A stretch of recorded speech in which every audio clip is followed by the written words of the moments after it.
Last night, I went home and did chores, and it was late at night, and it was time for bed, and I went and pulled hides out of the water that I soaked up because I knew I was coming here a couple days ago, and I made all my efforts I could just to get down here after last year's gathering. I was just excited to meet people I saw last year and see who was new this year. And I know that after you see everybody working diligently and you hear a few new techniques, I just can't wait to get home to try them. You know, last year we got the videos. I was here and witnessed it all, but after I saw the DVDs, I got a refresher when I watched them. I was like, oh yeah, okay, I remember now. So I take notes and stuff, but I think being here and with these other people, it just gets you pumped up to go home and want to braid something or cut string or try the new technique. And even for me, just finish what I started. I mean, I see everyone else's finished gear and it makes me want to go home and finish. Sometimes when we get into something that you really want to be good at, you run into bumps in the road and you don't know how to work out of it.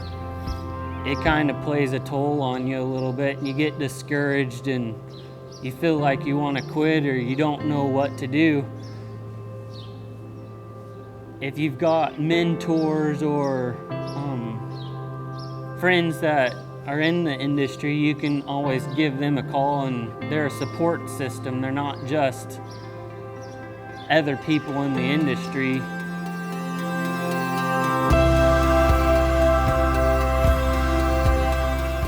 Not everybody's perfect and not every braid is perfect, but if you just keep practicing and keep working, you're gonna get it. It's an art form, and all art forms have difficulties. Finding new techniques, finding a new way to do something, pushing your own boundaries to get better. When you come to the gathering, you get to meet them face to face. You feel like you can go home and just call somebody and say, hey, I remember you from the gathering. Can you help me with this button? I'm having trouble. Or, hey, how's it going? What are you doing? And, hey, I've never tried that button you were tying. Do you think you could give me a hand? And I think coming to something like this gives you confidence in asking for help. I think that's the thing, face to face, it's a lot easier to see that there are people out here willing to pass on their knowledge and help you.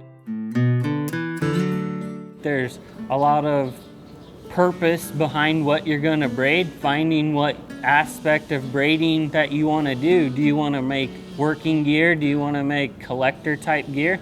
And if it's the Argentine style, you might go to one person. If it's working type gear, it might be another.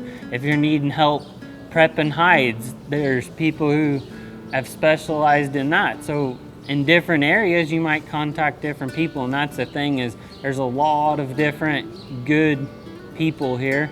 And then also, they've been a beginner too at some point. That if you are a beginner, these other people have gone through the same thing. So I think a lot of it's giving back to the community of rawhide braiders and try to keep this tradition alive. It's something that is a dying art, but we can keep it alive through sharing it to the next generation. I think now almost everybody's got a smartphone or an iPad or the internet, and it's bringing some more of these really good cowboy rawhide braiders to the public. And it's bringing, you know, people who wanted to braid and didn't know where to start. You're not just getting from the 5 clinicians at the Rawhide Braiders Gathering. You've got 20 or 30 other participants that are all braiders also, that you get to pick the brain of, and they're all in one spot at one time. And we've discussed other parts than just the mechanics of braiding or making hides, as rawhiding as a whole. I think if you just want to come and join and get a lot of hands-on experience, if you're just a beginner, there's a lot of people willing to help, and if you're advanced, there's a lot of new techniques for you to learn.